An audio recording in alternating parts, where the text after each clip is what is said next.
ونستعينه ونستغفره ونؤمن به ونتوكل عليه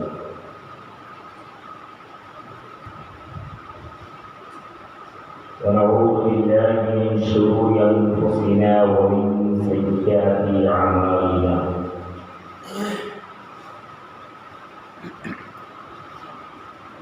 من يهده الله فلا مضل له ومن يضلله فلا هادي له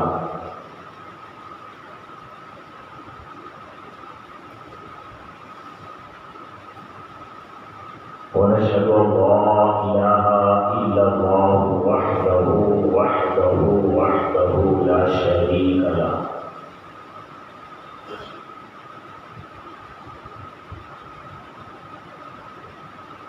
ونشهد أن سيدنا ونبينا ومولانا ومولانا ومأوانا محمدا عبده ورسوله أما بعد أعوذ بالله من الشيطان الرجيم بسم الله الرحمن الرحيم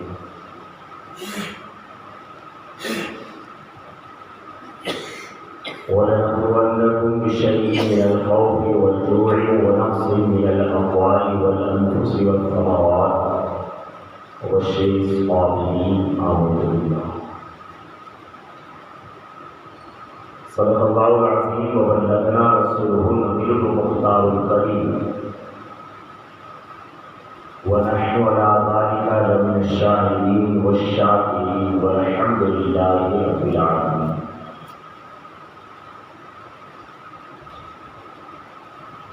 فرمایا سنا کے بعد اللہ کے مقدس کلام قرآن پاک کی آیت مبارکہ کو تلاوت کرنے کا شرف حاصل ہوا. اس کے حوالے سے مطلب کشائی سے پیش کر ہمارا مل کر ہمارے اور تمہارے پیارے آقا جناب پاک محمد رسول اللہ ارواحنا فدا صلی اللہ علیہ وسلم کے دربار مبارک میں انتہائی عقیدت محبت اور احترام کے ساتھ باواز بلند الفاظ علیہ نشاور کرے اور پڑھیں اللہم صلی علی سیدنا محمد وسلم صلاۃ و سلام علیک یا رسول اللہ صلی اللہ علیہ وسلم. ایک مرتبہ اور نبی اور آل نبی کی بارگاہ میں باواز بلند الفاظ پیش کریں اللہم صلی وسلم وبارک علی سیدنا محمد فی القلوب دوائها وعافیة الأبدان وشفائها ونور الأبصار وضيائها وعلى آله وأصحابه أجمعين أبدا صلی اللہ علیہ وسلم. اللہ رب العزت نے اس آیت مبارکہ کے اندر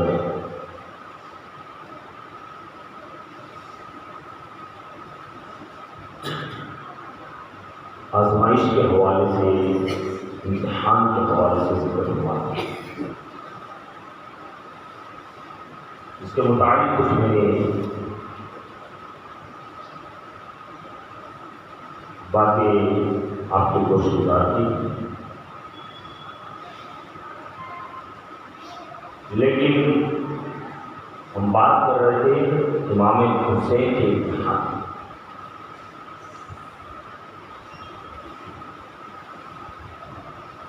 امتحان کے ہر مرحلے میں امام حسین صاحب کے قدم بھی رہے اور امتحان کے ہر مرحلے میں کامیاب ہوئے.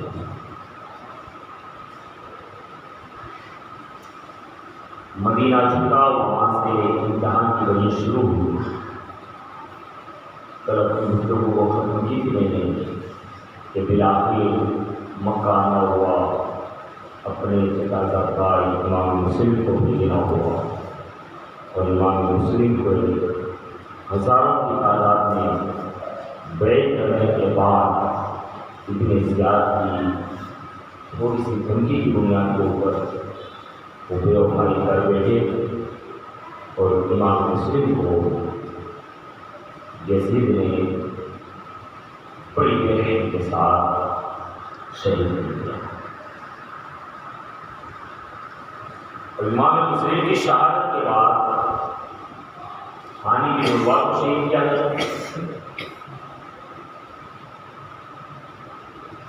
آپ کو شہید کرنے کے لیے اس نے یہ حکم دیا تھا پیروں میں رسیاں باندھ کر کے کوفہ کی بازاروں میں گھسیٹے ہوئی اور بیچ چوراہے پہ جا کر کے مقتول کرو. بہرحال وہ اپنی زبان کو چلے آ رہے تھے، اپنی زبان کو کہہ رہے تھے کہ کام لے گئے خاندان والے، کام لے گئے قبیلہ والے، کام لے گئے پریوار والے. لیکن چونکہ اتنے زیادہ دھمکیوں سے ڈر گئے تھے تو پھر قبیلہ گروہ پریوار کوئی پیچھے میں آنے والا نہیں تھا، سب کو اپنی فکر تھی. بہرحال امام مسلم اور ہانی بن عروہ کی شہادت کے بعد، یعنی موقع آپ کے قتل کرنے کے بعد، ابن زیاد نے کہا کہ میں نے سنا ہے امام مسلم تنہا نہیں تو ان کے لڑکے ان کے ساتھ محمد ابراہیم چھوٹے پھول جیسے بچے تھے. ایسے ہی بچے بڑے پیارے ہوتے ہیں اور پھر خاندان نبوت کے بچوں کی تو بات ہے، پھول جیسے بچے تھے. لوگوں نے کہا کہ ہاں صحیح بات ہے. اس نے کہا کہ ان بچوں کی تلاش ہے مجھے اور بچے مجھے چاہیے. سپاہیوں کا بات مقابلے لگ جاؤ اور کوفہ والوں کو لالچ ہے کہ جو مسلم کے بچوں کو ڈھونڈ کر کے تلاش کر کے لائے گا اس کو بے انتہا انعام اور اکرام سے مالا مال کیا جائے گا. اور کوفہ کے لوگ تو درہم و دینار کو بدلے تھے. تھوڑی سی لالچ دی گئی، وہ لوگ بھی اس کام میں لگنے والے تھے. لیکن امام مسلم کی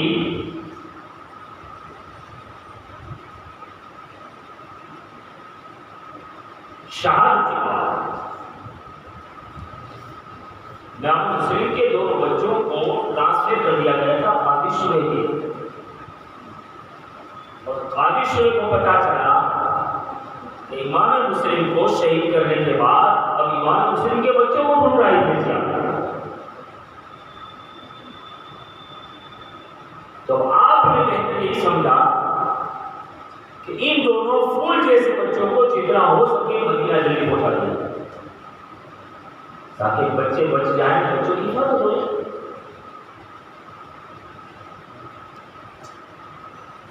تو اس کے لیے آپ گھر آئے، راستے سفر بلوایا، بچوں کو تیاری کا حکم دیا اور آپ خود نہیں گئے کیونکہ اگر آپ خود جاتے تو شک ہو سکتا ہے. آپ نے اپنے بڑے بیٹے سے کہا کہ باب العراقی کوفہ کے باہر مین جو گیٹ دروازہ تھا باب العراقی کوفہ کا آبادی سے باہر، جیسے آپ نے دیکھا ہوگا کہ جب کسی شہر میں انٹر ہوتے ہیں تو بڑے بڑے گیٹ ہوتے ہیں، ہمارے یہاں بھی ہے اس طریقے سے علاقے کے مطلب آبادی سے باہر باب العراقی جگہ تھی، دروازہ تھا. قاضی شریح نے کہا اپنے بیٹے سے، بڑے بیٹے سے کہ ان بچوں کو لے جاؤ اور یہ قافلہ آج مدینہ روانہ ہونے والا ہے. اس قافلے میں جو نیکوکار انسان نظر آئے انہیں یہ بچے سپرد کر دینا اور کہنا کہ یہ خاندان رسالت کے بچے، انہیں بڑی حفاظت کے ساتھ مدینہ پہنچا دیا. بیٹا لے کر کے چلا. اب اتفاق ایسا ہوا کہ تیاری میں یا چلنے میں اگر آج بھی ہو ان کا لیٹ پہنچنا ہوا کہ جیسے ہی یہ لوگ وہاں پہنچے کہ فوراً لوگ قافلہ روانہ ہوا. جن کے ساتھ بھیجنا تھا انہیں وہ روانہ ہو چکے.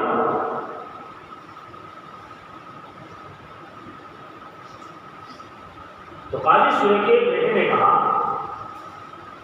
کہ لگتا ہے کہ قافلہ ابھی گیا ہے، ذرا اسپیڈ سے چلو، ذرا تیزی سے چلو، ہم آگے چلتے ہیں، شاید وہ قافلہ نظر آ جائے، وہ قافلہ شاید نہیں جائے۔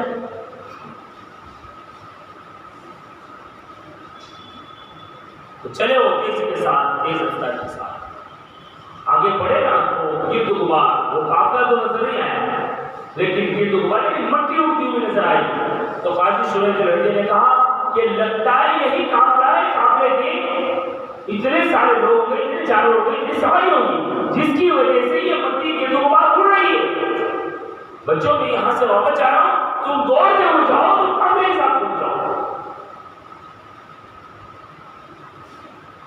بچوں نے دوڑنا شروع کیا، قاضی شریح جو ہے وہ کر کے واپس آ گیا، بچے دوڑتے رہے، دوڑتے رہے، دوڑتے رہے۔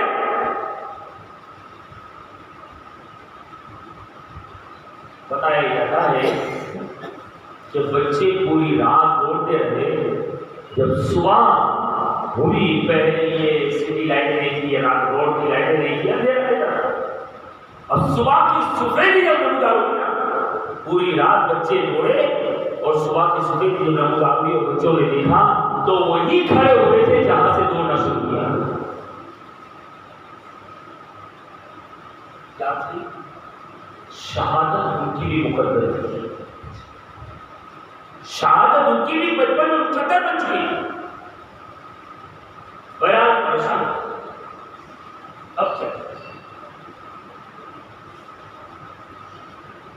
اب کیا کریں؟ اب وہ بچے سوچ ہی رہے تھے کہ کہیں جائے پناہ تلاش کریں، لیکن اتنی دیر میں ابن زیاد کے سپاہی آ گئے اور بچوں کو اٹھا کر لے گئے۔ ابن زیاد کو خبر ملی، ابن زیاد نے کہا کہ تو جیل میں ڈال دو اور داروغہ سے کہو کہ تیز نظر رکھے، میں یزید کو خط لکھتا ہوں، وہاں سے جو جواب آئے گا اس کے حساب سے ہم اپنے معاملات کو آگے بڑھائیں گے۔ پھر اس کا جو جواب آئے گا اس کے حساب سے معاملات، اس نے کہا کہ یہاں بھیج دو، تو بچوں کو بھیجتے اور بچوں کو جیل میں ڈالا گیا۔ اس نے یہاں خط نہیں کیا، اب بچے جیل میں گئے نا، تو میں نے آپ کو کہا کہ عام بچے جب پھول جیسے ہوتے ہیں تو خاندان رسالت کے بچوں کی بات نہیں کر سکتے، ان کی شان تو غلط ہوتی ہے، تو بچپنا کو ضرور ہوتا ہے۔ تو جیسے جیل میں ڈالا گیا تو داروغہ جیل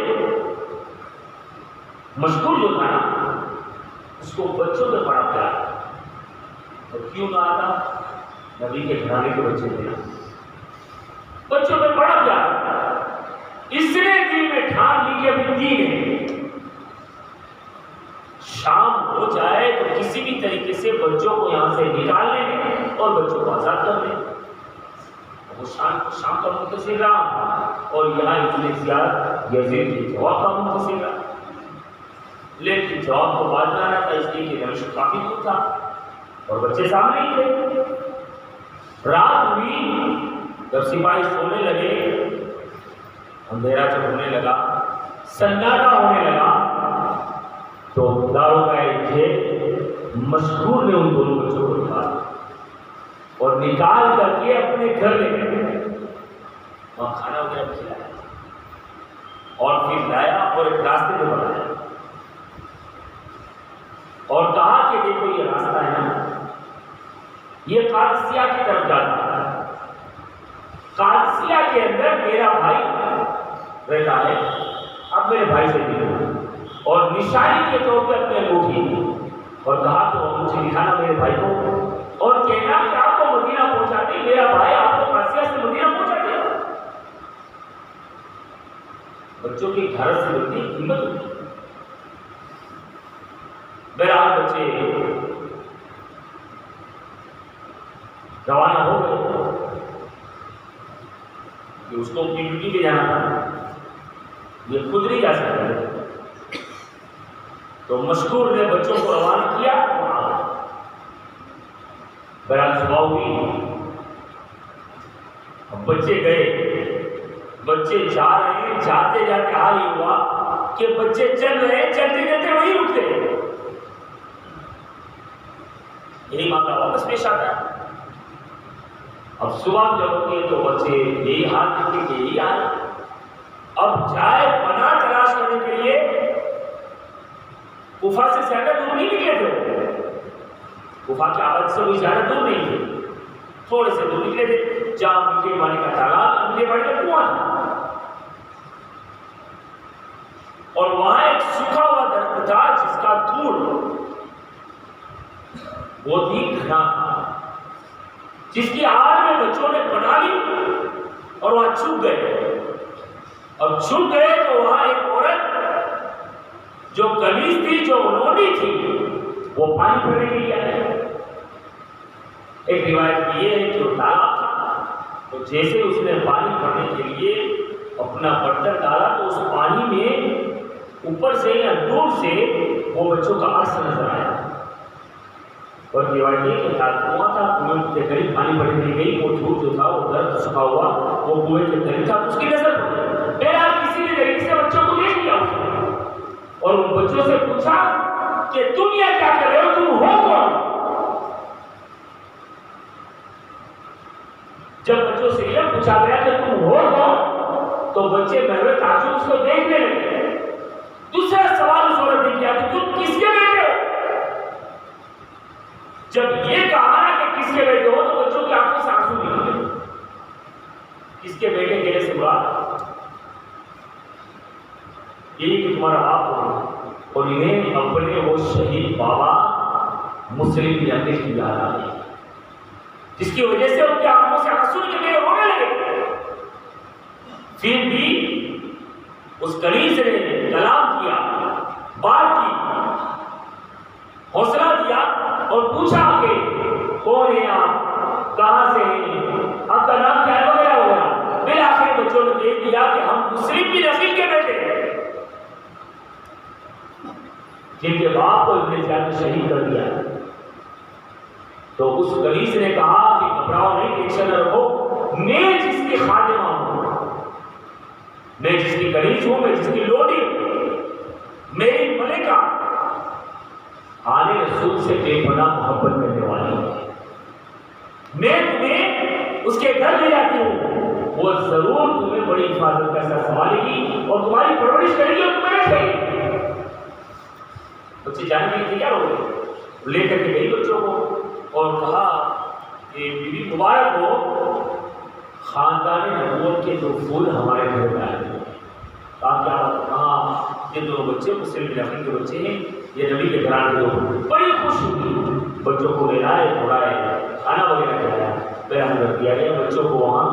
اوکے، اب یہاں صبح ہوئی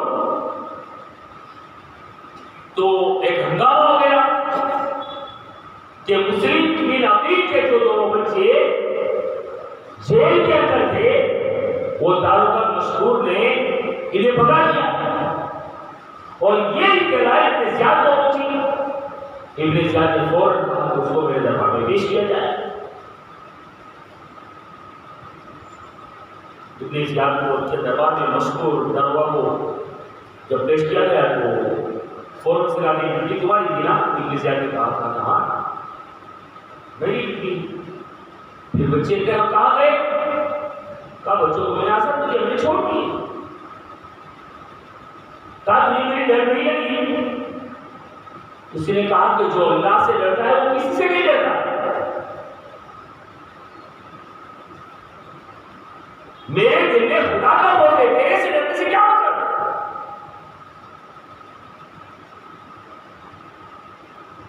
دوسرے نے کہا کہ میری جو سچ دعا میں کیوں آیا؟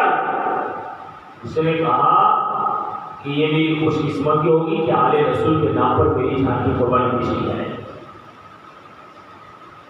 یہ کلام ہو رہا تھا وہ مجھ سے ہو گیا ہو اور جا کر کے اپنے جلاد سے کہا کہ جاؤ اس کو قلعے کی دیوار کے اوپر لے جاؤ اور ہینٹر مارنا شروع کرو.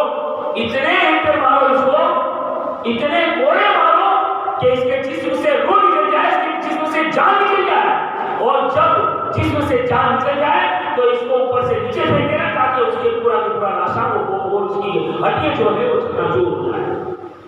جلاد نے پہلا ہینڈل اٹھایا تو مشکو نے کہا بسم اللہ الرحمن الرحیم۔ دوسرا جو ہینڈل اٹھا تو اس نے کہا مولا میری لائف ملا، میرے حالات تو واپس ہے۔ بہرحال 5 ہینڈل ہوئے اور 5واں ہینڈل پڑا تو جسم سے روح نکل گئی۔ جیسے جسم سے روح نکلی تو فوراً ان کے لاشیں کو قلعے کی دیوار سے اوپر سے چھت سے نیچے گرا دیا اور ان کا جسم چکنا چھوڑ ہو گیا۔ بہرحال یہ امام مسلم کے بچوں کی محبت میں انہوں نے اپنی جان کی قربانی دی۔ اب ان کو تو شہید کر دیا گیا بچوں کو چھوڑنے کی وجہ سے۔ اب بچے وہاں کے اس ملکہ کے گھر کے بچوں کو سنبھالا۔ اب اتفاق دیکھیں کہ بیوی آل رسول سے محبت کرنے والی اور شوہر مال و دولت سے محبت کرنے والا، درہم و دینار سے محبت کرنے والا، بچوں کو گھر کے اندر رکھے گئے۔ اس نے بڑی حفاظت کے ساتھ رکھے، بچوں کو سنوارا، سر کے اندر تیل وغیرہ ڈالا، بچوں کو نہلایا وغیرہ، اچھا لباس زیب کروایا اور پھر بچوں کو وہاں اپنے گھر کے اندر رکھے۔ رات کی تاریخ ہوئی، اس کا شوہر پورا دن نہیں آیا، لیکن رات کی تاریخ ہوئی، الگ کمرہ تھا، اس کمرے کے اندر بچوں کو سلا دیا گیا۔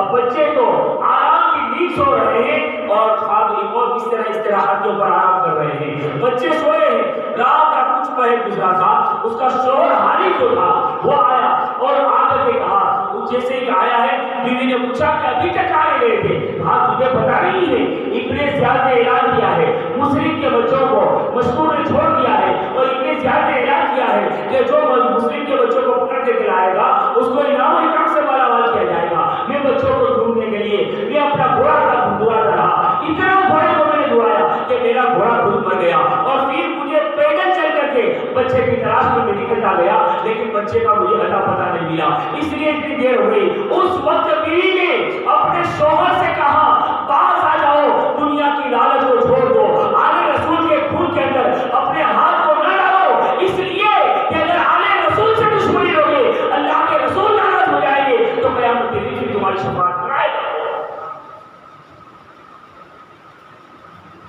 اور آج کے مزاج سب کے مختلف ہوتے ہیں۔ آج کے ہمارے بھی مرد حضرات کے مزاج الگ ہیں۔ بیوی اگر پڑھی لکھی ہوتی ہے، نیکوکار ہوتی ہے، اور اگر بیوی شوہر سے کہتی ہے کہ نماز پڑھیے، نماز پڑھنی چاہیے، نماز کی پابندی کرنی چاہیے، تو اپنے میاں بھائی کیا کہتے ہیں، ٹنگڑی اونچی رہتی ہے نا، مونچھوں کے اوپر ول دیتا ہے وقت، کیا بولتے ہیں تو پڑھتی ہے مجھے خبر ہے، مجھے سمجھانے کی ضرورت نہیں ہے۔ بیویوں کا یہ جواب ہوتا ہے۔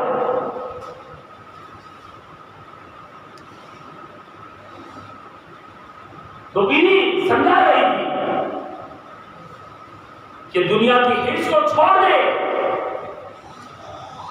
تیری آخرت برباد ہو سکتی ہے۔ تو اس نے کہا کہ میں تیرے سے زیادہ سمجھتا ہوں، تیرے مجھے سمجھانے کی ضرورت نہیں ہے،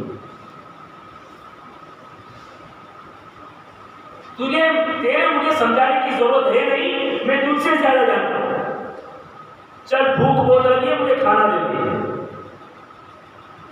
وہ گھوڑا مر گیا تھا تو پیدل چل کر کے کام کر کے آیا تھا، تو ایسے بھی دماغ پر رہا ہوگا آسمان پہ، اور پھر اوپر سے بیوی سمجھا رہی ہے۔ اور ایک چیز ہے کہ جب لالچ انسان میں پیدا ہو جاتی ہے تو حرام اور حلال کا امتیاز انسان بھول جاتا ہے۔ جیسے کہ آگے بھی میں نے کہا تھا کہ لالچ حرص بہت بری چیز ہے۔ جب لالچ انسان میں پیدا ہوتی ہے تو کبھی اس کا پیٹ بھرتا نہیں۔ اگر 1000 آتے ہیں تو لاکھ کی امید کرتا ہے، اگر لاکھ آتے ہیں تو کروڑ کی امید کرتا ہے، اور کروڑ اگر آتے ہیں تو اربوں کی امید کرتا ہے۔ آخر کار قبر کے اندر پہنچ جاتا ہے کہ کبھی اس کا دل بھرتا نہیں ہے، کیونکہ لالچ میرے مصطفیٰ نے فرمایا ہے کہ لالچ نیکیوں کو ایسے کھا جاتی ہے جیسے آگ لکڑیوں کو کھا جاتی ہے۔ وہ لالچ کیوں؟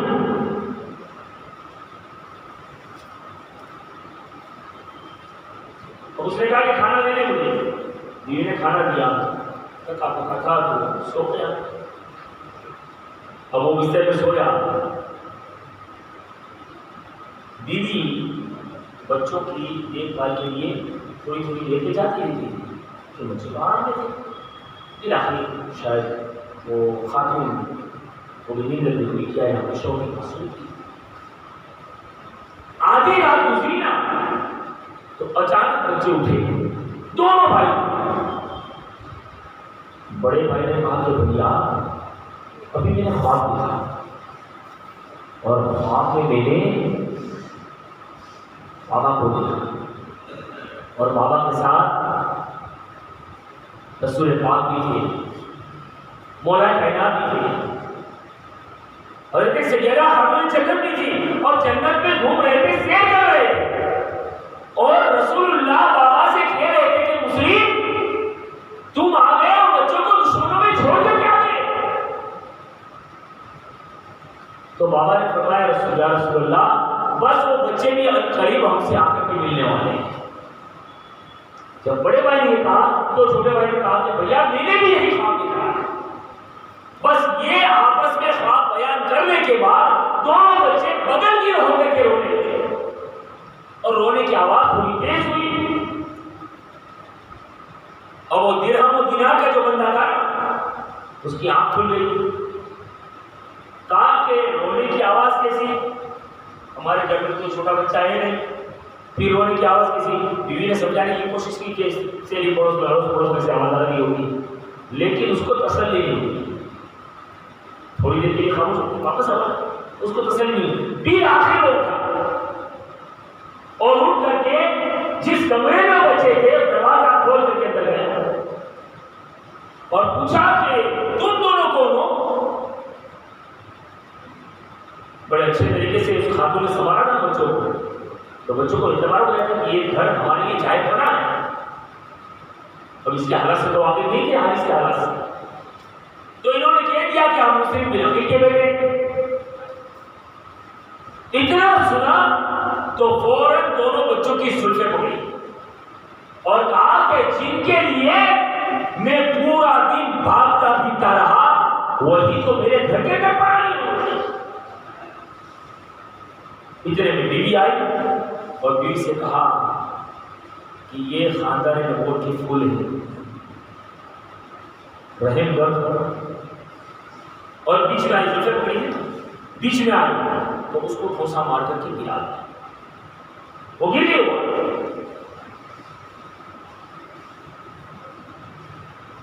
اور پھر اس نے دونوں بچوں کی زلفیں آپس میں گتھ ڈالی, زلفوں سے زلفیں باندھی اور کہا کہ پڑے رہو صبح ہونے تک,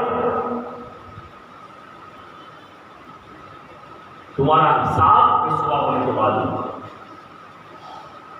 اور جیسے ہی صبح ہوئی صبح کی نمودار ہوئی, گھر کے اندر سے زلفوں کو پکڑ کر کے گھسیٹتے ہوئے مار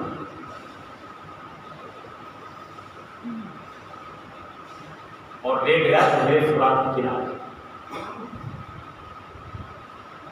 جیسے ہی وہاں پہنچا بیوی کیسے بھی بھاگتے ہوئے پیچھے پہنچی اور دونوں بچوں کی جب زلفوں کو کھولی گئی اور سامنے بچوں کو رکھے گئے, کہا کہ اب تمہارا کام تمام ہو جائے گا. تمہارے لیے کر کے میں پورا دن گھومتا رہا, حتیٰ کہ میرا گھوڑا مر گیا, میں پیدل چلتا رہا اور تم میرے گھر میں پڑھائی ہوئے.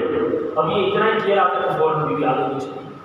بیوی آئی, وہاں بھی بیوی نے بچانے کی بہت کوشش کی لیکن لالچ تھی نا, بیوی کے کوئی جملے اس کے دل پہ اثر نہیں کر رہے تھے. اور ایک بات کو ذہن میں رکھیے گا, آج ہمارے معاشرے میں بڑی معذرت کے ساتھ ان جملوں کو میں ادا کر رہا ہوں کہ آج ہمارے معاشرے میں حالی ہو چکا ہے کہ کتنا بھی دین کے حوالے سے سمجھایا جائے جلدی دل میں اترتا نہیں. اس کی ایک وجہ کیا ہے؟ اپنے سوچ کے حساب سے کہ انسان جب کثرت گناہ میں مبتلا ہوتا ہے تو اس کا دل پھر پتھر بن جاتا ہے, اور دل جب پتھر ہو جاتا ہے تو کوئی کیسی بھی بات کہے وہ دل میں بےوست نہیں ہوتی اور ٹکرا کر کے نکل جاتی ہے.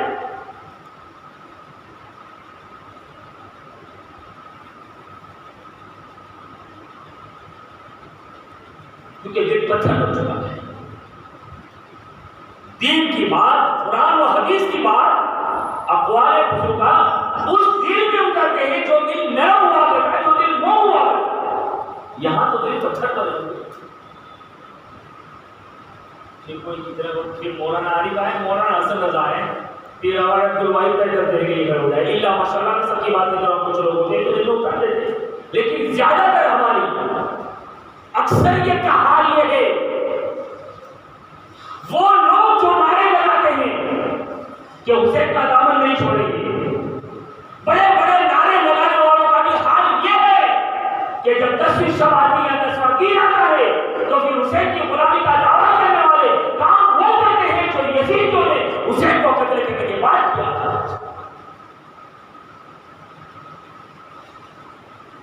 یہ ناچنا، یہ کودنا، یہ ڈھول، یہ تاشے، یہ تماشے، یہ حسین کے خیموں میں نہیں ہوئے تھے، یہ یزیدیوں کے خیمے میں ہوئے ہوئے تھے. امام حسین کو قتل کرنے کی خوشی کس منہ سے تم اپنے آپ کو حسین کہہ رہے ہو؟ کس منہ سے حسین کہہ رہے ہو؟ اور کچھ لوگوں نے تو یہ چوکانے وغیرہ کو سند بنا لی حسین کے بولنے کی. ایک دو جگہ پہ میں جب بیان کے لیے گیا تھا تو رات کو ایک جگہ ایسی کہ جہاں میں رات کو اسٹیج پہ 11 بجے بیان شروع ہوتا تھا تو 1 ڈیڑھ بجے بیان ختم ہوتا. فجر کی اذان تک مجھے اسٹیج پہ بیٹھنا ہوتا تھا. 10 منٹ 9 منٹ 10 منٹ کے ہوئے نکلے اس لیے صبح میں عصر میں گاڑی پہنچنا. اور بے تحاشا بول رہے تھے کچھ لوگ، جو کچھ مطلب کہ پابند لوگ تھے جو میرے آگے بیٹھے. کچھ نوجوان پیچھے بیٹھے تو کیا ہوتے کہ چوکارا نہ پڑے تو حسین ہی کیسے.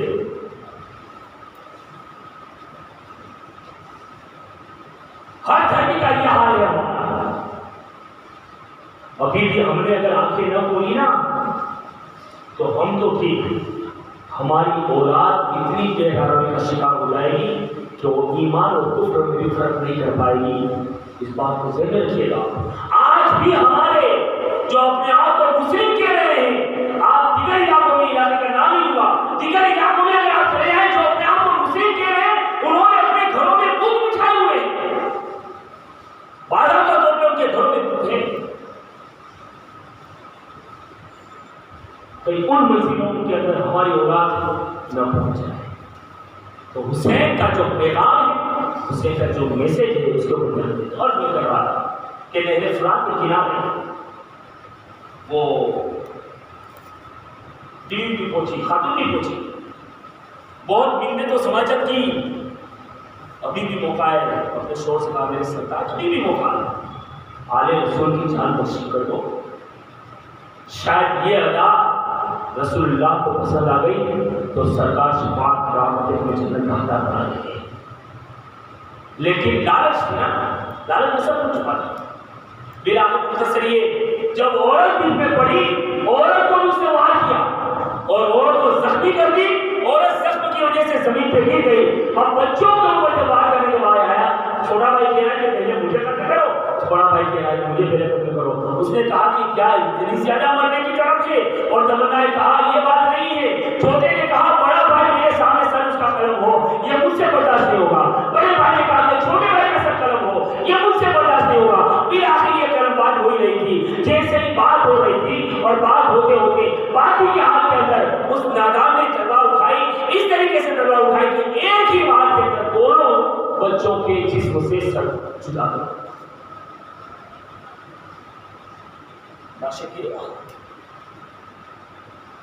قرآن کہہ رہا ہے نا، وَلَا تَقُولُوا لِمَن يُقْتَلُ فِي سَبِيلِ اللَّهِ بَلْ أَحْيَاءٌ وَلَٰكِن لَا يَشْعُرُونَ. وَلَٰكِن لَا يَشْعُرُونَ، تمہارے شعور میں آنے والی بات نہیں ہے کہ وہ کیسے زندہ ہے، تمہارے سمجھ کی بات نہیں. ایک عام ولی کو جو دنیا میں ظاہری زندگی میں ایک ولی کو پہچانا ہمارے بس کی بات نہیں ہے. ولی را ولی بھی شناسا، ولی کو ولی ہی پہچان سکتا ہے. ورنہ اگر فقیرانہ انداز اگر ہو، منہ سے مطلب کہ لعاب جا رہا ہو، پھٹے پرانے مطلب کہ کپڑے ہو، اور یہ زلفیں یہ بال ہیں کہ جو بکھرے ہوئے ہو، تو آج کا کیا ترقی کا دور ہے، مادیت کا دور ہے، فیشن پرستی کا دور ہے، تو لوگ نفرت اور گھن کریں گے. لیکن یاد رکھیں، اگر ایسا اللہ کا مقبول بندہ جو ایسی فقیرانہ زندگی گزارتا ہے جس سے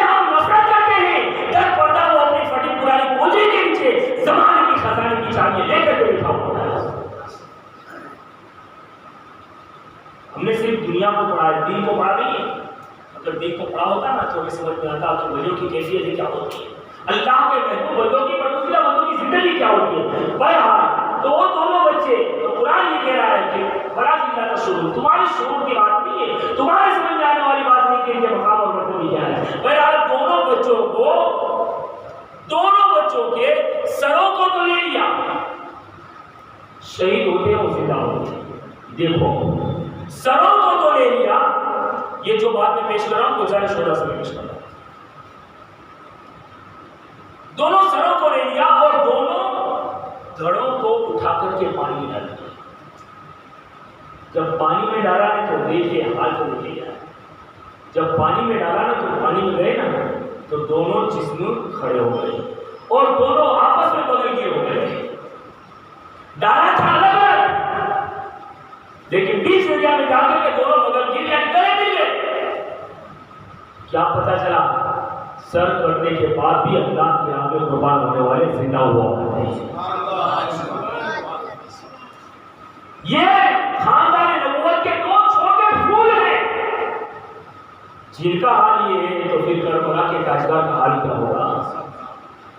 بہرحال امام مسلم کے دونوں بچوں کو اس نے لاش مبارکہ کو تھوڑ مبارکہ کو پانی ڈالنے پر اب دونوں سر کو لے کر آیا۔ جیسے ہی آیا ایک تخت میں دونوں سروں کو سجایا اور کپڑا ڈالا اور ڈائریکٹ اپنی زیادتی میں پڑ گیا اور وہ تخت کو پھینکی سامنے۔ کہا لو بات کیا ہے؟ کہا وہ چیز ہے جس کے بدلے میں مجھے انعام اور اکرام سے مالا مال کرنا ہے، کیا ہے کیا یہ تو بتا۔ کہا مسلم کی نفیر کے دونوں بیٹوں کو سر دی۔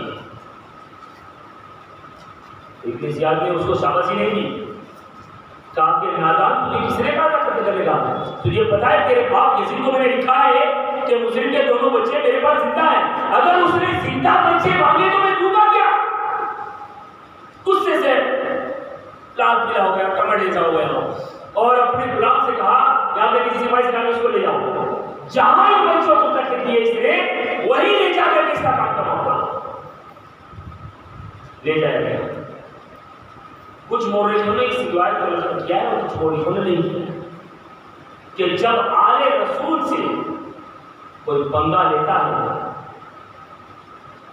ایک روایت یہ ہے نا حدیث پاک میں من مات علی محمد مات شہیدا، جو میری آل کی محبت میں مرتا ہے اس کی موت شہادت کی موت ہوتی ہے۔ لیکن ساتھ میں یہ بھی ہے کہ جو میری آل کی دشمن کے ساتھ مرتا ہے وہ کفر میں مرتا ہے۔ اور آل رسول سے پنگا لینے والا، آل رسول سے دشمنی لینے والا، دیکھیے جو ان کے فضائل ہیں وہ مختصر میں بیان کر کے ایسا آپ نہیں سمجھیں گے اور میں وہ پیشاور مولوی یا پیشاور مقرر بھی نہیں، اپنا یہ عادت بھی نہیں ہے کہ لوگوں کو دیکھ کر کے مسئلہ واضح کرنا۔ آپ یہ نہیں سمجھیں گے کہ آل رسول کے فضائل بیان ہوئے، سادات کرام کے یہاں بیٹھے ہیں تو میں ان کو دیکھ کر کے فضائل بیان کرنا ہوں، ایسا نہیں، لیکن جو فضیلت ہے اس کو تو ہمیں قبول کرنا ہی پڑے گا۔ تو اب آل رسول کی فضیلتیں اپنی جگہ پہ، تو جو آل رسول سے دشمنی لیتا ہے تو کبھی مرحلے ایسے بھی گزرے ہیں کہ اس کو زمین میں بھی نہیں سنبھالا ہے، زمین میں بھی نہیں سنبھالا۔ اس کو بھیجا گیا حارث کو، غلام کو کہا کہ جا اس کا کام تمام کر دے اور تمام کرنے کے بعد جہاں مسلم کے بچوں کے لاشوں کو مارا لے جائے گا، نہر فرات کے کنارے جا کر اس کے سر کو اڑا دیا گیا اور پھر اس کے لاشے کو اٹھا کر کے نہر فرات کے اندر ڈالا گیا۔ نہر فرات کے اندر ڈالا تو جانتے ہو کیا ہوا؟ اسے نہر فرات نے بھی اس کے جسموں کو سنبھالا نہیں، بات نہیں کہا کہ پانی نہیں سنبھال رہا ہے تو کھڈا کھود کے ڈال دیتے۔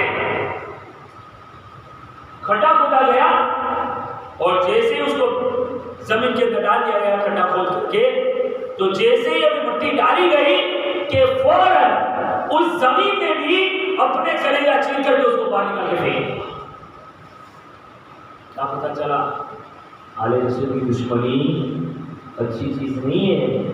اب اس نے جس نے بھیجا جو آیا تھا قتل کرنے کے لیے، اس نے کہا کہ نہ پانی سنبھال رہا ہے نہ زمین سنبھال رہی ہے، تو اب تو اس کو آگ ہی سنبھال سکتی ہے۔ وہاں تو آگ ہی، دنیا میں بھی آگ ہے۔ لکڑیاں جمع کی گئی اور لکڑیاں جمع کر کے پھر اس کے لاشیں کو جلا دیا گیا۔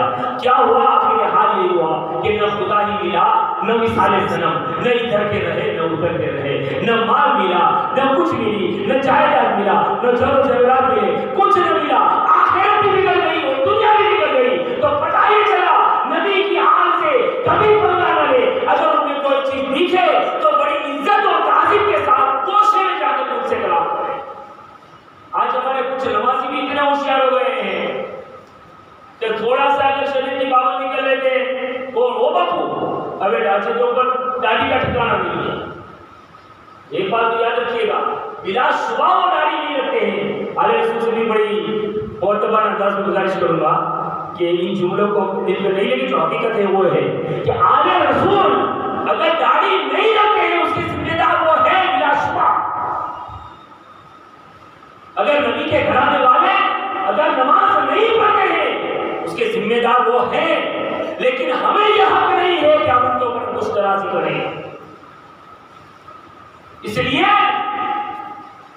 کہ ان کی جو نسبت ہے اس نسبت کے مقابل کوئی نہیں ہو سکتا ہے۔ دنیا میں سب کچھ آپ بن سکتے ہیں، آپ سب کچھ بن سکتے ہیں، آپ حافظ بھی بن سکتے ہیں، آپ مولوی بھی بن سکتے ہیں، آپ علامہ بھی بن سکتے ہیں، آپ صحابہ بھی بن سکتے ہیں، آپ شیخ الحدیث بھی بن سکتے ہیں، شیخ المفسر بھی بن سکتے ہیں، سب کچھ بن سکتے ہیں، لیکن آل رسول نہیں بن سکتے ہیں۔ وہ تو اللہ کا فضل ہوتا ہے، وہی یہ چیز ہوتی ہے۔ اس لیے کہ محنتوں سے یہ ساری چیزیں ہو سکتی ہیں، لیکن آل رسول ہونے کے لیے تین چیزوں کا سنگم ضروری ہو جاتا ہے: علی کا خون، فاطمہ کا دودھ اور نبی کا نور۔ جہاں تینوں چیزیں جمع ہوتی ہیں تو پھر میرا ایمان کہہ رہا ہے تیری نسل پاک میں ہے بچہ بچہ نور کا، تو ہے یہ نور تیرا سب ہے۔ تو میرے سادہ سے بھی گزارش کروں گا کہ وہ بھی توجہ دے۔ امت کا حال بڑا پیچیدہ حال ہے، اس لیے کہ جو سید سادوں کی زبان جو اثر رکھے گی نا وہ ہمارے سے مولوی کو زبان اثر نہیں رکھے گی، جہاں تک میرا ہوگا۔ تو نبی کے اور نبی نے یہ ذمہ داری دی علیہ رسول کو، سرکار نے کہا کہ تمہیں دو چیزیں چھوڑ کے جانا، تو نبی کی آج کی بھی ذمہ داری ہے۔ اور حسین کی جو مشن ہے، آپ کے بابا ہیں حسین، آپ کے نانا ہے، آپ کے دادا ہے، آپ کی ذمہ داری ہے کہ کربلا سے جو مشن چلا ہے، جو میسج دیا گیا، جو پیغام دیا گیا، جو سبق دیا گیا، اوپر تک پہنچانا اولین ذمہ داری آپ کی ہے۔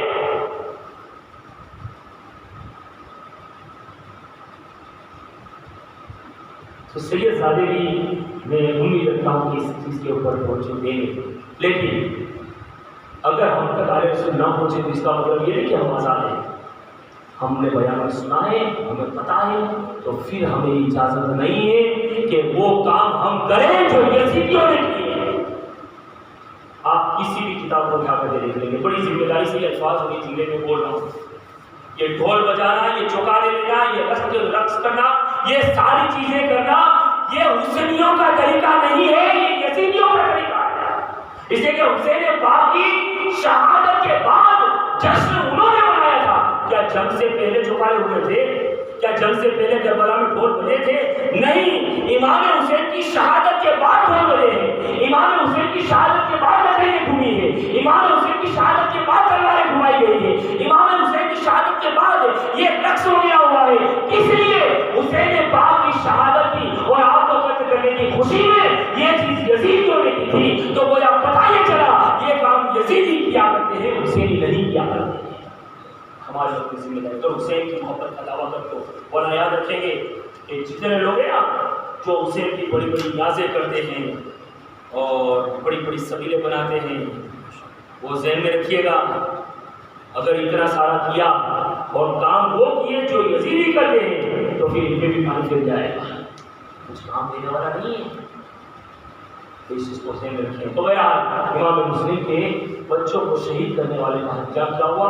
نہ خدا ہی ملا، نہ وصال صنم، نہ ادھر کے رہے نہ ادھر کے رہے، آل رسول کے خون میں اپنے ہاتھوں میں رکھ لیے، دنیا بھی برباد ہوئی، آخرت برباد ہونی ہے۔ تو بہرحال آل نبی کی آج کی محبت ہمارے لیے ضروری ہے. اب یہاں کوفہ کے حالات ہے. امام مسلم کو شہید کر دیا گیا, حضرت علی کو شہید کر دیا گیا, ان کے دونوں بچوں کو شہید کر دیا گیا. ان ساری چیزوں سے واقفیت امام حسین کو نہیں تھی. آپ کو پتہ ہی نہیں تھا. اتنا پتا تھا کہ مسلم نے خط لکھا ہے کہ وہاں کے حالات سازگار ہے. امام حسین مکہ سے روانگی کی تیاری کرتے. کتنے دن پہلے روانگی کی تیاری کرتے ہیں کیا؟ حج کو صرف 4 دن باقی تھے. حج کو صرف 4 دن باقی تھے. اور حج کے ایام تھے نا, تو بڑے بڑے اجلہ صحابہ کرام جو مدینہ میں تھے وہ بھی مکہ گئے تھے. عبداللہ ابن زبیر تھے, عبداللہ ابن عمر تھے, سعید خدری تھے, حضرت عمار تھے, ابو واقد لیثی تھے, بڑے بڑے صحابہ تھے. اور کہہ رہے نواز رسول آپ جانے کی ضد پہ کیوں ہے؟ کیا ان کوفہ والوں کی بے وفائی آپ کے سامنے نہیں ہے؟ آپ نہ جائیں, وہ جانتے ہیں ہم ابھی تو بڑے بڑے دعوے کریں گے لیکن آپ کے جانے کے بعد بے وفائی کریں گے. حضرت عبداللہ ابن زبیر پھر بھی آپ خاموش تھے, لیکن عبداللہ ابن زبیر نے کہا کہ نواز رسول آپ صرف حرم میں رہیں, آپ کی اعانت اور آپ کی نصرت اور آپ کی مدد کے لیے لوگوں کو جمع کرنے کی ذمہ داری میں لیتا ہوں. ایک ایک قبیلے میں جا کر کے لوگوں کو میں آپ کے لیے جمع کروں گا, آپ صرف بڑھیاں ہوتے رہیے. اس وقت بھی امام حسین نے ایک چیز کہی کہ میرے پاپا کا قول میرے ذہن میں کیا تھا. میرے پاپا نے مجھ سے کہا تھا کہ حسین ایک میٹھا حرم کی حرمت کو حلال کر دے گا. میں وہ میٹھا نہیں بننا چاہتا. میرے بابا علی نے کہا تھا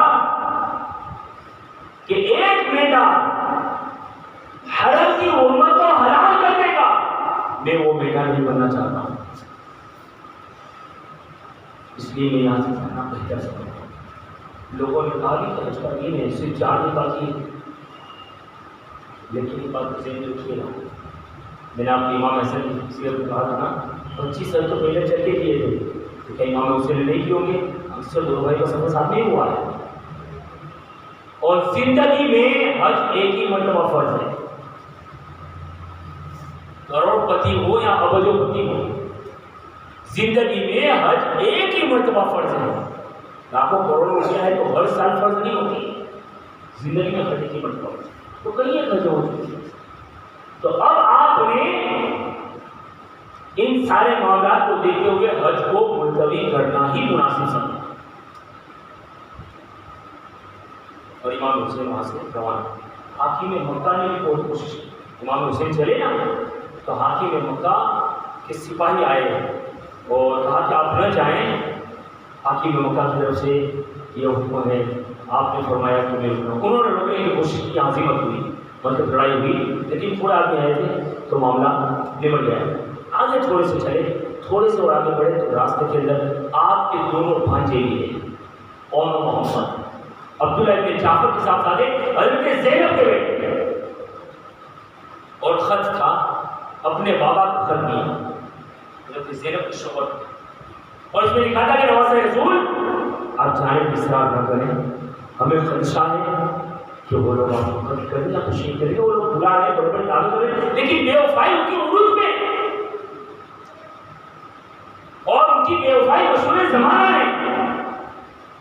آپ نہ جائیں, تشریف نہ لیں, اور میرا خط ملتے ہی آپ بیٹھ کریں, آپ رکیں, میں تھوڑی دیر میں آ. وہ گئے کہاں؟ عامل مدینہ کے پاس, اور وہاں پروانہ لکھایا عامل مدینہ سے امام حسین کے نام کا. تو اس نے اور زیادہ مطلب یقین دلانے کے لیے اپنے بھائی کو پروانے کے ساتھ لے کر گئے اور پیش کیا. امام حسین کے پاس آئے, امام حسین نے پڑھا اور کہا کہ اللہ عامل کو بولنا اللہ اس کا اچھا دے, اللہ نہ فرمائے, اچھی سزا دے, لیکن میں رکنے والا نہیں ہوں. اس وقت حضرت عبداللہ ابن زبیر نے کہا کہ نواز رسول اتنی سی کیوں آپ آخر جانے کے اتنے وزیر کیوں؟ وجہ کیا تھی؟ شہادت کی کشش کھینچے جا رہی تھی, شہادت کی کشش کھینچی ہوئی لے جاتی ہے. بہرحال اس وقت حضرت عبداللہ ابن جعفر نے کہا کہ نواز رسول اپنے دونوں بچوں سے کہا کہ آپ کو اپنے ماموں کے ساتھ رہنا, ضرورت پڑے تو اپنی جان کی قربانی پیش کریں. اور حضرت عبداللہ بن جعفر کچھ مصروفیات اور کچھ ضرورتوں کی وجہ سے آپ کو رکنا ہوا، آپ رکے، آپ نہیں آئے. حضرت زینب اور محمد ساتھ میں ہوئے. اب آگے چلتے چلتے ایک مقام حاجی پہ جب آپ پہنچے نا تو آبادی سے باہر نکل گئے. مکہ کی آبادی سے تھوڑا سفر طے ہوا. آپ نے سوچا کہ کوفہ والوں کو اطلاع کر دوں کہ میری آمد ہو رہی ہے، میں آ رہا ہوں. تو امام حسین نے خط لکھا کوفہ والوں کے، اور اس میں لکھا کہ مجھے مسلم کا خط ملا، تمہاری محبت کا میں نے جائزہ لیا امام مسلم کے خط سے، اور میں ان قریب میں روانہ ہو چکا ہوں مکہ سے، ان قریب میں آ کر کے تم سے ملنے والا ہوں، تم اپنی تیاریوں کو مکمل کر لو. یہ کہہ کر کے حضرت امام حسین نے یہ خط لکھ کر کے بھیج دیا. اور جیسے حضرت قیس کو جیسے ہی بھیجا ہے اور گئے حضرت قیس، کیا کہا تھا کہ خط لے کر کے جانا ہے. وہاں کے جو بڑے بڑے لوگ ہیں وہ ساتھ ہوئے، ان کو جو ہے امام حسین کو دینا، وہ پہنچا دیں گے میسج کو. اب جیسے ہی گئے، اب امام حسین کے آنے کا اطلاع تو پتہ چلے گی کہ امام حسین نے خط کیا ہے اور حسین پاک آنے والے، تو ابن زیاد نے چاروں طرف ناکہ بندی کر دی. چاروں طرف کہ اگر حسین ملے یا حسین کا کوئی آدمی ملے، کوئی بھی ملے، فوراً گرفتار کر لیا جائے. جیسے ہی وہاں سے آپ کا وہ آدمی چلا ہے اور آدمی چل کر کے قادسیہ کی چوکڑی پہ جب پہنچا نا تو وہاں حسین بن نمیر جو اس کی فوج کا ایس پی تھا، سپاہیوں کی فوج کا، تو اس نے گرفتار کیا، پکڑ لیا. ابن زیاد کو اتنا نہیں کہا، ابن زیاد نے کہا کہ بھیج دو کو میرے پاس. حضرت قیس کو بھیجا گیا، کہا کہ کیوں آئے ہو؟ امام حسین کا پیغام دیں گے. کہا کہ تجھے بتا کر دوں، اگر جان بچانا چاہتا ہے تو قلعے کے دروازے پہ چھت پہ چڑھے. اور چھت پہ چڑھنے کے بعد حسین کے باپ کو برا بھلا کے اور یزید کے باپ کی تعریف کر، ورنہ تجھے کچھ کر دوں گا. کیا جواب ہونا چاہیے؟ کیا جواب ہونا چاہیے؟ کیا کہا؟ ٹھیک ہے میں تیار ہوں. وہ حسین کے وفادار تھے، وہ حسین کے دوست تھے، ہمارے دوستوں کی طرح نہیں تھے. ہمارے دوستوں کی طرح نہیں تھا. عبد الواحد بھائی کے سب کی بات کریں، ان کے ابھی حالات جیسے عبد الواحد بھائی کے دوست نہیں کہیں گے ارے عبد الواحد بھائی ہمیں جب میں کرو تو عبد الواحد بھائی کو بھٹا رہی ہوتی ہے تو پیچھے سے سب باتیں آئیں گے، پیچھے لے کے لکھے کیوں دوسرا کوئی نظر نہیں آئے گا. یہ حالات ہے. لیکن یہ حسین کے دوست تھے نا، کہاں کہ میں تیار ہوں قلعے کی دیوار پہ جانے کے لیے. کیا سوچا تھا آپ نے حضرت قیس نے کہ مجھے بتائے برائی بیان کروں گا تو بھی خرچ کرنے والا ہے، اچھائی بیان کروں گا تو بھی خرچ کرنے والا ہے. یہ بڑا سنہرا موقع ہے. اگر چٹھی نہ صحیح کم سے کم میں اپنے منہ سے تو حسین کا پیغام ان لوگوں کو پہنچا سکوں گا. اور چلے گئے اوپر دیوار کے، اس کے اوپر چھت کے اوپر، اور کہا کہ کوفیو سنو، میں حسین کا قاسم. اس کو تو یہ تھا کہ حسین کو یہ گالیاں دے گا، اپنی جان بچانی ہے نا، اس لیے اس کو یہ تھا. لیکن یہ کچھ ارادہ اور لے کر کے گیا تھا کہ حسین پاک کا ہونا جیسے ہی مجھے پہنچا ہے. اور کہا کہ سنو، پورے زمانے میں حسین سے بڑھ کر کے کوئی آقا نہیں ہے، حسین سے بڑھ کر کے کوئی شخصیت نہیں ہے، حسین سے بڑھ کر کے کوئی مولا نہیں ہے. اگر تم اپنی دنیا اور آخرت سنوارنا چاہتے ہو تو حسین کی غلامی کو اختیار کر لو. دنیا میں تو تکلیفیں ہوگی، لیکن دنیا میں تکلیفیں اٹھا کر کے حسین کی محبت کو لے کر کے آؤ گے تو حسین کے لالا ضرور تمہیں جنت کا حقدار بنا دوں گا. میں حسین کا قاصد ہوں، حسین کا پیغام لے کر کے آیا ہوں. حسین پاک مکہ سے روانہ ہو گئے اور راستے میں وہ آ رہے ہیں، وہ آئے اس سے پہلے اپنی تیاری مکمل کر لو. ان کے نام پر اگر ظالم ظلم اٹھانے لگے، اپنی جان کی قربانی دے کر کے اس ظالم کو روکنے کی کوشش کرو اور حسین کی غلامی اختیار کر لو، حسین کی اتباع اختیار کر لو، حسین کی فرما برداری کو قبول کر لو. اب یہ پیغام میرے پاس پھر آخر میں کہا کہ سنو، ابھی جو ظالم حاکم کے اوپر مسلط ہے وہ جھوٹا ہے، اس کا باپ بھی جھوٹا ہے. یہ جملے اور کچھ الگ جملے اور استعمال کیے گئے. اب اس نے سنا تو اس کے پیروں کے پیچھے زمین کھسک گئی، کس لیے بھیجا تھا اور کیا ہو گیا؟ تو اس کا چارہ کیا ہے؟ اب انہوں نے تو یہی سوچا تھا صحیح بولوں گا تو بھی قتل ہونے والا ہوں، صحیح نہیں بولوں گا تو بھی قتل ہونے والا ہوں، تو کیوں نہ مرتے مرتے بھی حسین کے پیغام کو پہنچا دیا جائے۔ اب اس نے دیکھا کہ یہ تو حسین کے خلاف بولنے کے بجائے میرے خلاف بول رہا ہے، یزید کے خلاف بول رہا ہے، اور اس کو تو آرڈر دے دیا، اس کو فوراً حکم دے دیا کہ حسین پاک کو قتل کر دیا، وہ فوراً حکم دے دیا کہ کیس کو قتل کر دیا جائے، وہی ان کے جسم سے سر کو جدا کر دیا گیا۔ اب امام حسین رضی اللہ تعالیٰ کو یہ تھا کہ میرا قاصد جا رہا ہے، پہنچا ہوگا یا نہیں پہنچا ہوگا، راستے میں ہوگا۔ امام حسین اپنے سفر کو آگے بڑھاتے ہوئے چلے جاتے ہیں، وہاں سے مقام حاجی سے اپنے قاصد کو بھیجا تھا، اب چلتے چلتے مقام ضرور کے پہنچے جائے قواتا۔ قواتا وہاں دیکھا ایک خیمہ لگا ہوا ہے، جھوپڑا لگا ہوا ہے، اس کے اندر دو ہی بندے تھے، میاں اور بیوی۔ میاں بیوی تھے تو کسی سے پوچھا یہ کون ہے، تو کسی کو آگے ہوئی تو کہا کہ یہ زہیر بن غیر ہے، یہ حج کر کے آئے ہیں، حج سے فارغ ہو گئے، حج کرتے لوٹے ہیں یہ، یا شاید قیام کرنے کے لیے، آرام کرنے کے لیے، کیونکہ امام حسین نے ان کو پیغام دیا کہ میں تم سے ملنا چاہتا ہوں۔ تو اس نے انکار کی صورت اختیار کی کہ میرے پاس ابھی یہ ملا نہیں، میں ملنا نہیں چاہتا ہوں۔ تو اتنا جواب ہو رہا تھا، فوراً بھی نے کہا واہ یہ اچھی بات ہے،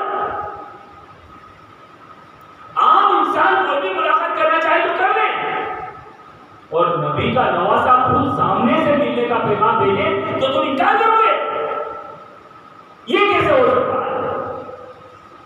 بیوی نے تھوڑے سے الگ لہجے میں کہا تو قبول کر لیا انہوں نے امام حسین سے ملاقات۔ اب دیکھیے جب کیا تھا بھی ملاقات سے انکار تھا، لیکن جیسے ہی بیٹھے بات چیت ہوئی، دل کی دنیا بدل گئی، دل کی دنیا بدلی۔ امام حسین وہاں سے نکلے اور وہ اپنی بیوی کے پاس گیا، کہا آج سے میں تجھے طلاق دے رہا ہوں، اور اپنے سارے ساتھیوں سے کہا کہ تیرے بھائی ہیں ساتھی، دوسرے کہ میرے بھائی ہو گئے، اپنے بھائی میں تجھے طلاق دے رہا ہوں، اپنے بھائیوں کے ساتھ اپنے میکے چلی جا، اور ساتھیوں کو بلا کے کہا کہ آج سے تمہارا اور میرا کوئی پڑھانا نہیں ہے۔ کہا اچانک تغیر کیوں؟ کہا میں تمہیں بتا رہا ہوں ایک راز کی بات، ہم ایک جنگ سے پلٹ رہے تھے، بہت سارا مال غنیمت ہمیں آیا تھا، اور جب مال غنیمت تقسیم ہوا تو حضرت سلمان فارسی اس وقت تھے، حضرت سلمان فارسی نے پوچھا کہ جنگ میں کامیاب ہوئے اس سے کتنی خوشی ہوئی، مال غنیمت ملا اس سے کتنی خوشی ہوئی؟ کہا بہت بڑی خوشی ہوئی ہے۔ اس وقت سلمان فارسی نے فرمایا تھا کہ اس خوشی سے بڑی خوشخبری میں تمہیں دے رہا ہوں، اور اس وقت کہا تھا ایک وقت آئے گا نواسہ رسول تمہیں کہیں نہ کہیں ملاقات ہو جائے گی، وہ جب کربلا کی طرف جا رہے ہوں گے، اس وقت اگر ملاقات ہو جائے تو ان کے قدموں پہ اپنی جان کی قربانی پیش کر دے گا، اور جب اپنی جان کی قربانی پیش کرو گے تو حسین کے نانا تمہاری شفاعت کرا کر کے جنت میں تمہیں اپنا پڑوس رکھا، اس سے بھی بڑی خوشی ہوگی تمہاری۔ اس لیے اب مجھے نہ ساتھیوں کی ضرورت ہے، نہ بیوی کی ضرورت ہے، نہ پریوار کی ضرورت ہے، بس میں اپنی پوری زندگی حسین کے قدموں میں گزارتا ہوں۔ چند جملوں میں کتنا اثر کر دیا۔ ایک وہ وقت تھا کہ ملنے کے لیے تیار نہیں، بہرحال امام حسین رضی اللہ تعالیٰ عنہ کے وہ جملے اس شاخوں کے اندر اور آپ کے سپاہیوں کے اندر آپ کے جانشینوں کی جرموں میں وہ شامل ہوئے۔ اب یہاں سے سفر اور آگے بڑھایا، آگے بڑھاتے ایک مقام کے اوپر پہنچے تو وہاں کوئی قاصد آتا ہوا نظر آیا، ایک شخص آتا ہوا دکھائی دیا، عبداللہ نامی شخص تھا۔ اس سے پوچھا کہ کہاں سے؟ کہا کوفہ سے۔ کہا کیا حالات ہے؟ کہا نواسہ رسول آپ اپنی جان اور اپنے گھر والوں کی جان خطرے میں نہ ڈالیں، اس لیے کہ امام مسلم کو روحانی دنیا کو شریک کر دیا گیا ہے۔ صرف امام حسین نے سنا، اس کے علاوہ کسی کو کچھ پتا نہیں تھا۔ آپ نے لا الہ الا اللہ کہا، پھر آپ نے آگے بڑھا دیا۔ انہوں نے کہا بھی کہ اب آپ اپنی جان اپنے پریوار کی جان کو خطرے میں نہ ڈالیں۔ آپ نے فرمایا کہ تقدیر الہی جو ہوگا وہی ہونے والا ہے، قضاء الہی پر اعتراض نہیں ہے۔ بہرحال تھوڑے سے آگے بڑھے، اب آپ نے مناسب سمجھا کہ اس راز کو راز رکھنا بہتر نہیں ہے، کیونکہ حضرت مسلم کے اور دیگر بھائی بھی ساتھ میں تھے۔ ایک تھوڑی سی آگے بڑھ کر کے ایک جگہ کے قافلے کو روکا اور کہا کہ سنو، یہ اطلاع ملی ہے، یہ خبر چلی ہے کہ کوفہ کے لوگوں نے بدعہدی کر دی ہے اور انہوں نے گداری کر لی ہے مسلم کو اور ان کے بھائی کو، ان کے مطلب کے ساتھی عروہ کو، حانی بن عروہ کو شہید کر دیا گیا ہے۔ بچوں کے حوالے سے ابھی اطلاع نہیں آئی تھی، تو جیسے یہ کہا تو اس وقت امام حسین نے کہا کہ یہاں سے جو پلٹنا چاہتا ہو وہ پلٹ جائے، یا وہاں سے واپس ہونا چاہتا ہو واپس ہو جائے۔ تو اس وقت جو راستے میں سے امام حسین کے ساتھ کچھ عرب لوگ ہوئے تھے نا، وہ وہیں سے واپس لوٹ گئے، چلے گئے واپس۔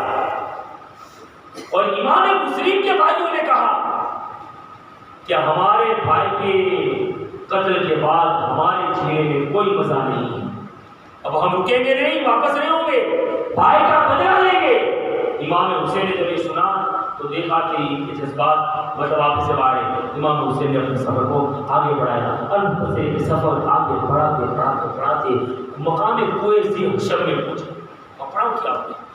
دھوپ تھی، زوال کا وقت قریب تھا، اور پڑاؤ آپ نے کیا مقام ذی حشم میں۔ ابھی جیسے ہی پڑاؤ کیا تھا کہ کیا دیکھتے کہ دو غبار اڑ رہی ہے اور فوج بڑی عظیم فوج چلی آ رہی ہے۔ جیسے ہی فوج قریب آئی، اور فوج جب قریب آئی تو کیا دیکھتے ہیں، کون تھا؟ اور بھی یزید بن جابر کا 1000 کا لشکر لے کر آیا تھا۔ جیسے آئے، اتنی شدت کی دھوپ تھی، وہ ہانپ رہے تھے، سانس چل رہے تھے، پسینے سے شرابور تھے۔ امام حسین نے اپنے ساتھیوں سے کہا کہ یہ پانی پلا۔ یہ نبی کے گھرانے والوں کے اخلاق ہے، یہ اخلاق نبی کے گھرانے والوں، اور اخلاق کیسے ہوتے ہیں اگر وقت ساتھ میں انشاءاللہ میں اس چیز کو بتاؤں گا کہ ان کے اخلاق آپ دیکھیں، ان کی مطلب کرم نوازیوں کو دیکھیں آپ کہ ان کی شان کیسی رہی ہے نبی کے گھرانے والوں کی۔ بہرحال اب جیسے پانی پلانے کا حکم دیا، اتنے میں ظہر کی نماز کا وقت ہوا، امام حسین نے اذان پڑھنے کا حکم دیا، اذان پڑھی کسی کے ساتھ، اور اذان پڑھنے کے بعد پھر امام حسین نے خطبہ دیا، اور خطبہ دینے کے بعد کہا میں اپنی مرضی سے نہیں آیا ہوں، اگر میرا آنا پسند نہیں ہے مجھے میں جہاں جانا چاہتا ہوں وہاں مجھے جانے دو، وغیرہ وغیرہ اس طرح کی آپ نے کچھ جملے بولے کہے، اور آخر میں پھر یہ کہا کہ وہ تو نماز ہمارے ساتھ پڑھے گا، کیا اپنی جماعت الگ کرے گا؟ اس نے کیا کہا کہ نہیں، آپ نماز پڑھائیں گے، ہم آپ کی ابتدا میں نماز ادا کریں گے۔ یقین مانو میرا مطالعہ یہ کہہ رہا ہے، اور مطالعے کے بعد میرا ذہن یہ کہہ رہا ہے کہ حسین کے پیچھے 2 رکعت نماز پڑھنے دیں، اور بھی یزید یہ تقدیر کو پلٹ کے رکھ دیا۔ ورنہ آیت ہے کوفیوں کی طرف سے، اور جان کی قربانی وقت آیا تو حسین کے قدموں کی ہے، 2 وقت کی نماز میں وصل کر دیا تھا۔ اب امام حسین رضی اللہ تعالیٰ عنہ مصلی امام کے گئے، نماز سے فارغ ہوئے، اور نماز سے فارغ ہونے کے بعد خیمے میں آرام کیا۔ عصر کا وقت ہوا، آپ نے اذان دینے کو حکم دیا، اذان ہوئی، 2 وقت کی نماز امام حسین کی ابتدا کی گئی۔ اب امام حسین نے کہا کہ اپنے مشکلوں کو پڑھ لو، روان